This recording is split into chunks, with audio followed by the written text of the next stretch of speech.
من سنين كان في بيت قديم في أطراف مدينة هادية.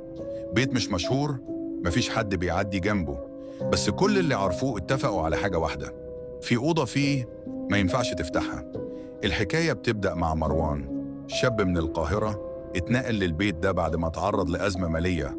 الإيجار رخيص بطريقة غريبة، والملك بس قال له جملة واحدة: نام في أي أوضة إلا اللي على الشمال، بابها مقفول من سنين. مروان ضحك، افتكرها خرافات فلاحين، وخد المفاتيح ودخل من أول ليلة. حس إن البيت بارد بشكل مش طبيعي، مش برد عادي، برد يخش في العظم، كأنه جاي من جوه الأرض. اليوم الأول صوت الخطوات، مروان كان بيجهز العشاء وفجأة سمع صوت خطوات جاية من الدور اللي فوق، خطوات هادية بطيئة، كأن حد ماشي حافي على الخشب. وقف، الصوت وقف، يتحرك، الصوت يرجع. طلع فوق، مفيش حد، الضلمة تقيلة والهواء واقف. لكن كان في حاجة مختلفة: باب الأوضة اللي على الشمال كان بيتهز، مش جامد، بس كأن حد واقف وراه بيتنفس. مروان حس إنها تيارات هوا. نزل وقفل الليلة على خير، بس النوم ما كانش سهل.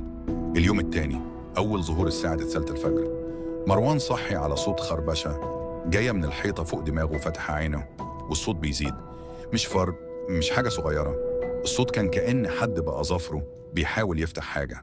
قام وراح للصالة. فجأة لمحه ظل طويل واقف قدام باب الأوضة المقفولة، مش باين ملامحه، بس طويل، طويل زيادة، واقف ثابت وكأنه بيبص عليه من غير ما يتنفس. مروان لمح الظل ثانية واحدة ورمش، ولما فتح عينه الظل اختفى. اليوم الثالث، الرسالة الصبح.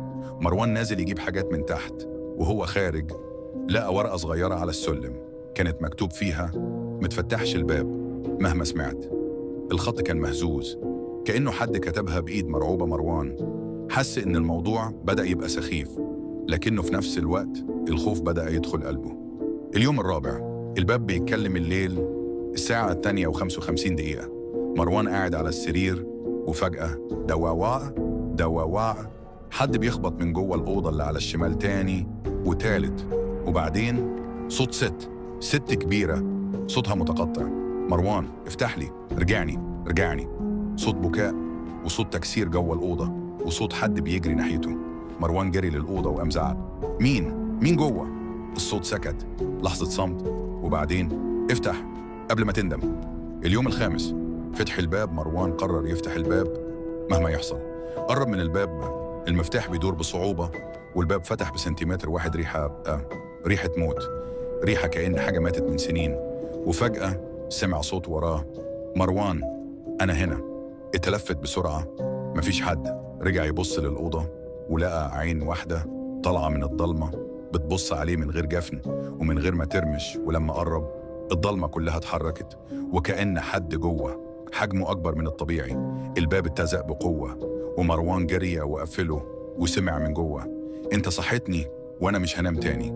اليوم الأخير، الحقيقة مروان نزل للمالك وقال له: ايه اللي جوه الأوضة؟ قولي. الراجل وشه اتقلب وقال له: مراتي ماتت فيها، بس موتها ما كانش طبيعي.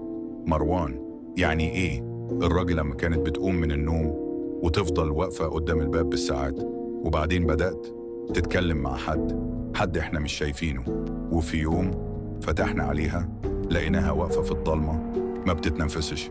ومن يومها اللي يدخل الأوضة يفضل شايفها واقفة مستنية ومش بترمش.